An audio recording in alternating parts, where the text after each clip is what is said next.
Now, for more on this budget, we welcome the Finance Minister, Nate Horner, who tabled this yesterday in the Alberta Legislature. Minister Horner, thanks so much for joining us.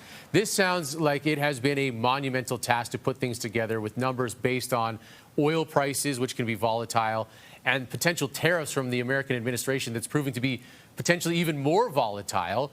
Are you confident what you've laid out here is going to hold up for the next several months or even weeks?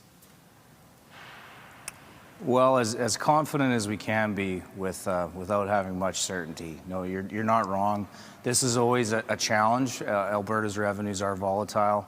We tried to take a little more time this year, start a little earlier, thought we could get ahead of it, and in the end, the last month's been very challenging. But I think what we've tried to lay out is a plausible scenario.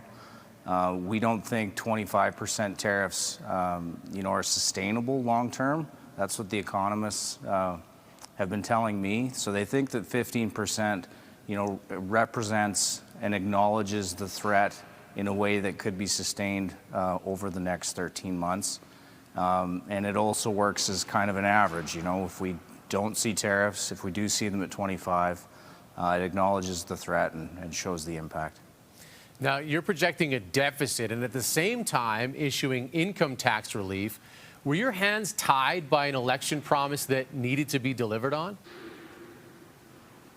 Well, no doubt I delayed the income tax cut.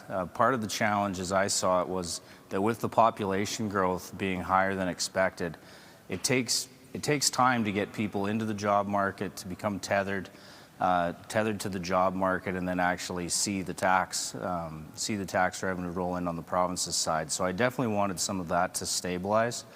Honestly, if we weren't in this potential tariff scenario, I may still be having that discussion with cabinet members and the premier, but I do believe now's the time to do it. The province's revenues, we will come through this just fine and probably stronger than ever. That may not be the case for all Alberta households. So we thought this was an affordability measure and thought now is the time. Now, as you tabled the budget, thousands of education support workers were protesting outside. What do you say to them? I say this. I'll say this to all public sector workers. Obviously, we value their work. They all do important work in different ways. We need more of them in many sectors. But I guess my commitment to all public sector workers is that I want fair wages in the sense that I want at-market wages.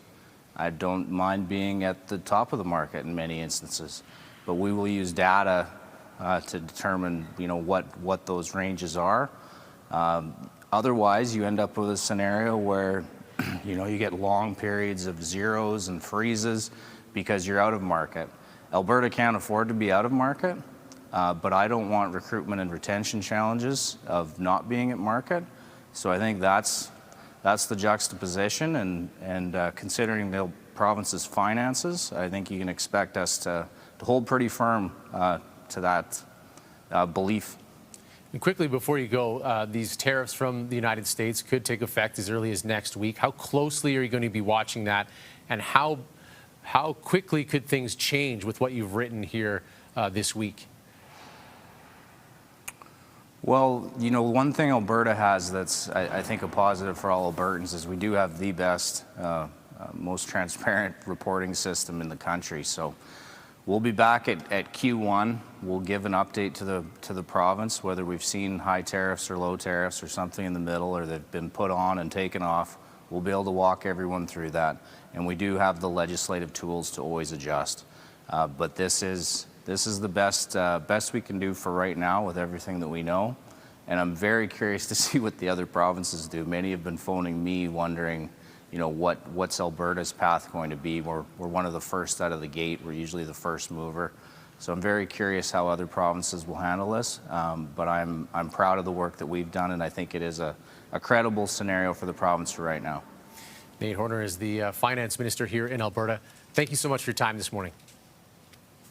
Really appreciate it. Thank you.